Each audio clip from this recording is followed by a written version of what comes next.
Hello, everybody. My name is Graham Elwood, and you are watching The Political Vigilante. Oh, we are recording this show beneath Wayne Manor, somewhere in the outskirts of Gotham City, bringing you the truth. So remember when Jimmy Dore had this brilliant idea of doing force the vote because people were dying because they didn't have medical insurance, they didn't have health care like they do in a bunch of other countries in the Western world.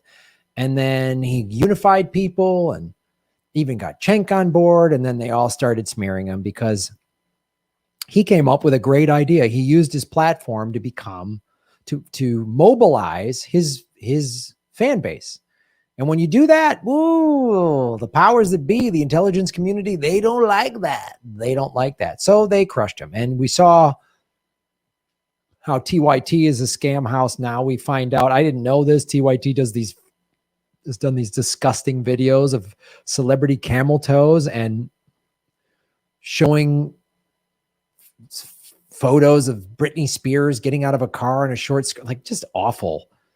And Anna Kasparian's part of it. And then she tries to scam. Anyway, they're horrible people over at TYT and they're liars. They're filthy liars. And we also saw that the squad could have done something and they didn't. No, Jimmy's angry. He's being too performative and they couldn't do that. And the thing we've been talking about on this show is, you know, the 68,000 some people, the number keeps going up of people who die because they don't have health insurance. And what else have we mentioned on this show? The number one cause of bankruptcy is medical debt. Well, now the corporate media is finally like, oh, hey, wait a minute. This was in Yahoo Finance. Medical debt is a uniquely American problem caused by very broken system, expert explains. This came out June 21st. Wow, who knew? Oh, we're just finally getting around to this study. Boy, I bet you the squad's going to really tweet this article out. You know what also happens with bankruptcy? Depression, suicide, divorce, domestic violence. It's a real crushing thing. I went through bankruptcy and foreclosure. It's hard, man. I thought I was a failure. I was a loser. Maybe I wasn't that funny. Maybe I'm no good in show. I mean, I really questioned everything about my entire life. And I ended up getting divorced. And that's not the only reason why we got divorced. It certainly didn't help. Me being stressed every day. I wasn't an easy guy to be around. And my wife was trying. She was from another country. It was hard. We're still friends. And she's a wonderful person. And I'm glad we're still friends. But man, that sucked. Every day, debt and bills. And in my bankruptcy was a lot of medical debt. And not from like cancer or a heart attack or some vicious car accident. It was just from chronic back pain from sitting on airplanes too much, flying around the country as a comedian. Going to get an MRI, having insurance, and there were still thousands of dollars that weren't covered. So I understand this. I've gone through this. Jimmy Dore went through this. And he was smeared for he got too angry. So we shouldn't be angry that people die and are filing for bankruptcy because the richest country in the history of the world won't protect its own citizens with free healthcare, which it could easily do. We're going to get mad because a comedian used some tough words. It's an act of violence. AOC, coward. Squad, do nothing cowards. Bernie, sorry, man. Nothing from that guy either. They're co-signing. And this stimulus bill is going to a larger upward transfer of wealth, and they're going to put liens on houses. This article is going to show. This is Yahoo Finance, the most corporate, like they get this from Bloomberg or whatever. Like this is not, they're finally waking up to this. The issue has gotten so bad that one New York-based 501 charity, RIP Medical Health, uses donations to buy up people's medical debt. Oh, this drives me insane. Not this non-for-profit. God bless this non-for-profit. A bunch of noble people, I'm sure, doing great work. We shouldn't need this non-for-profit. This is ridiculous. The organization recently announced a purchase of $278 million in medical debt owed by roughly 82,000 patients in the Tennessee and Virginia regions. amen to this organization for bringing 82,000 people away from bankruptcy and all the donors. But this is the problem with America. And this is no criticism of this non-for-profit at all. God bless them and donate to them, but they shouldn't be here. This is like good people tax. You're like a good person. Oh, we want you to donate to somebody's GoFundMe because they need knee surgery, or this RIP. And I'm glad they're getting people away from it, but this is the richest country in the history of the world. Oh, I just did a video a week or so ago about how Joe Biden increased the budget for ICE. Oh, where was the outrage from the neoliberals? Yay, they're dancing in the street for Joe Biden when he increases the ICE budget, when Kamala Harris during the campaign says, everyone's welcome here, and then goes down to Mexico and says, don't come here now that she's vice president. It's the richest country in the history of the world. Joe Biden, is he cutting the military budget? Nope. He's increasing it. More money for ICE, more money for the military. But gee, no money to get people out of medical debt. By the way, when Joe Biden was sworn in, we still are in a crisis. The pandemic is a national emergency. When that happens, the president is given broad powers to just I don't need Congress if I'm the president. I can just say free Medicare for all. Like there's a city that I forget the city. I've talked about it before. They had a crisis, a natural disaster, and they gave everybody free healthcare. Joe Biden could have said Medicare for all, done. Student debt forgiveness, done. Could have done that with the swipe of his fucking pen because we were in a goddamn pandemic, but he won't do it. So we need good people to donate their hard-earned money to help people bail out because they had medical expenses. I hate to break it to you. Everyone's going to have medical expenses at some point in their life. REP Medical Debt's recent purchase involved buying people's medical bills directly from Ballad Health Hospital System, which has previously been criticized for using lawsuits to collect on medical debt. Yeah, they're putting liens on people's homes. And was in the bailout. All this stimulus money, yeah, we got $1,400. They want you to just go buy stuff or whatever. The main reason for that stimulus, we talked about it, the $4.25 trillion in the first stimulus plan a year ago. That was so Wall Street people, billionaires have made record profits during the pandemic. And what they want you to do is get so jammed up that they can take your house from you, like they did in the last housing crisis. I've done numerous videos on that. You own commercial real estate that you're behind on because your business got shut down because of a once in 100-year pandemic. They're coming for that. They're coming for that. They want you stacked up to your eyeballs in medical debt because then when they got you, you're back against the wall. We're going to take your home. They want these. I'm sure these medical companies are like, hey, if we snatch up a bunch of houses and sell those, we'll increase our profit margin. Oh, but you're destroying people's lives. Yeah, not my problem. They shouldn't have gotten sick. Great country. It's the best country in the world. Roughly 21 million Americans holding $46 billion in medical debt as of April 21 face collections. By the way, Jeff Bezos or Elon Musk could write a check for this $46 billion and they would still be billionaires.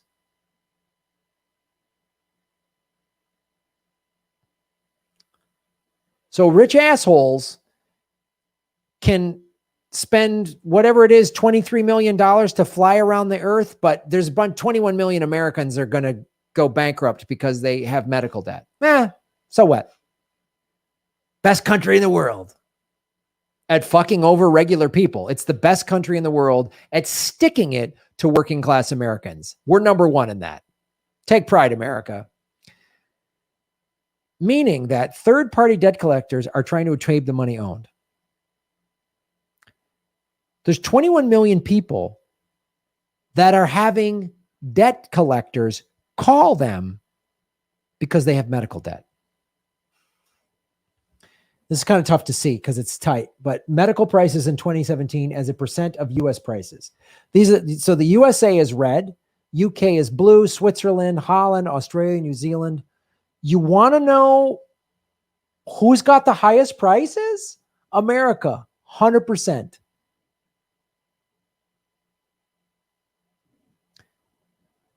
Outpatient, this basic stuff: hip replacement, knee replacement, normal delivery, C-section, angioplasty, bypass, inpatient, appendectomy. This is all standard stuff that happens. Angiogram, cardiac catheterization, colonoscopy.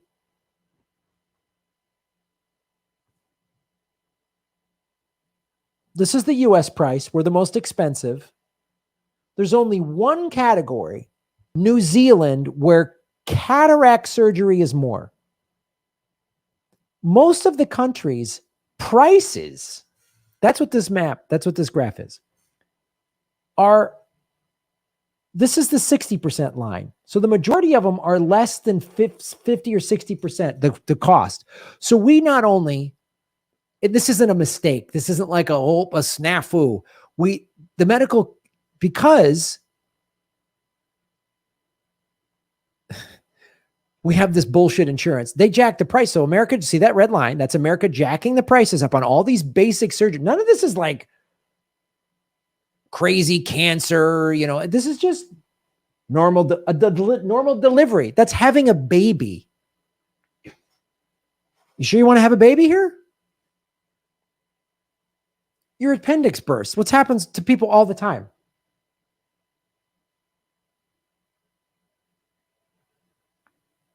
These are all industrialized nations.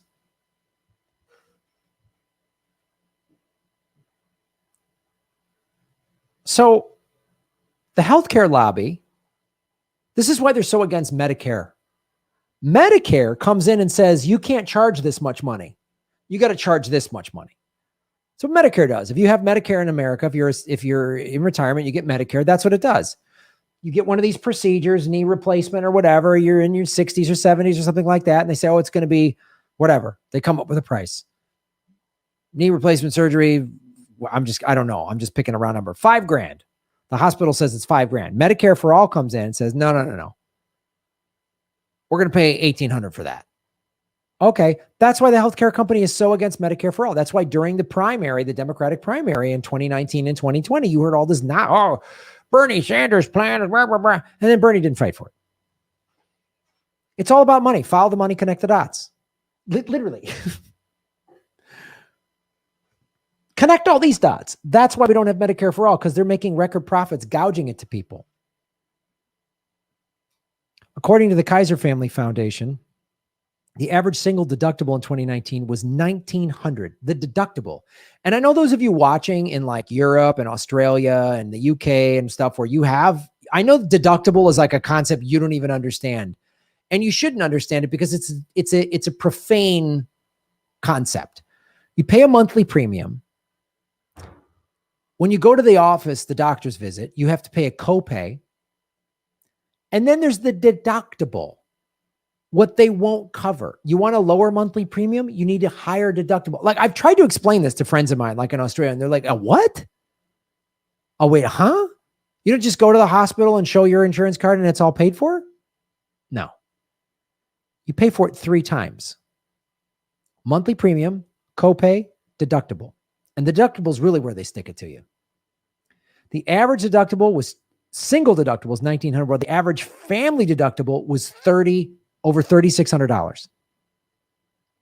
Just under $2,000 for one person, over $3,600 for a family. A Lending Tree survey of 1,550 people in March found that a majority of Americans, 60%, have been in medical debt at costs averaging between $5,000 to just under $10,000. Most people have $5,000 to $10,000 in medical debt. 60% of the population has $5,000 to $10,000 in medical debt. 60% of the population. That's 180, 190 million people almost. Somewhere in there. We got 330 million people. Yeah. Of those, we just showed you 21 million of them are getting called they're in debt. They're in collections.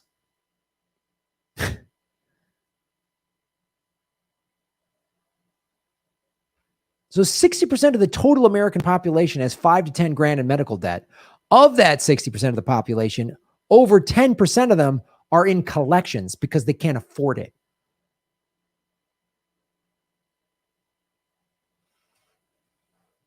Sources of medical debt, emergency room visits. Why do people go to emergency rooms? Because they can't afford health insurance. So they wait till things get worse. Because with Medicare for all and people getting good free health and care, there's preventative medicine. Visits with doctors, 28%. Childbirth, 22% of the debt. Dental care, 20%. The dentist, you should go to the dentist twice a year. How many people don't go to the dentist because they can't afford it? It's not included. You don't want to go out of pocket. I don't have dental insurance. Last time I went just for routine cleaning and x-rays and exams, I don't know.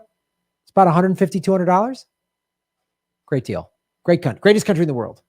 Lab fees. This is all standard stuff you have to get. 18%. Prescription drug costs. We know the big pharmaceutical companies, they spend a lot of money. Remember? And they spend money on the corporate media. So the corporate media then asks loaded questions. When a Medicare for all candidate like Bernie Sanders was asked these questions during the campaign, during the Democratic primary. And the panel of millionaires that is pushing the propaganda of billionaires, people like Rachel Maddow, Anderson Cooper, Joyanne Reed,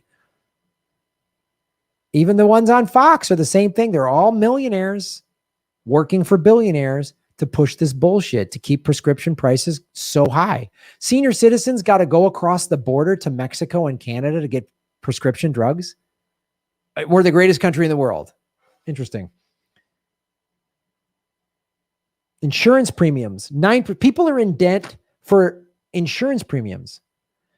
Management of long-term illness, hospital stays.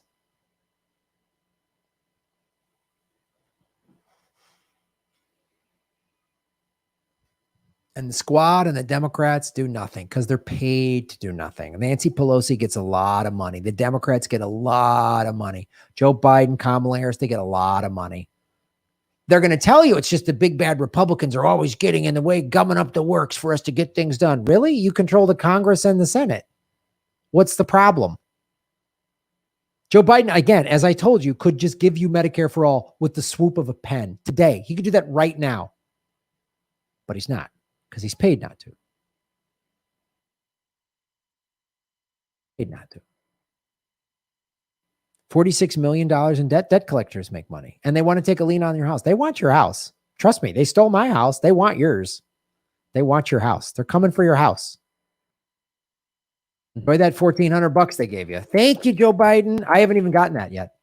I got the $600 from Trump. $1,400 I still haven't gotten. It's fucking late June. I haven't gotten it yet. Haven't even got my tax return. I filed my taxes in February. But at least YouTube demonetized us for a 5th month straight, and I got a copyright strike against me. And I keep going.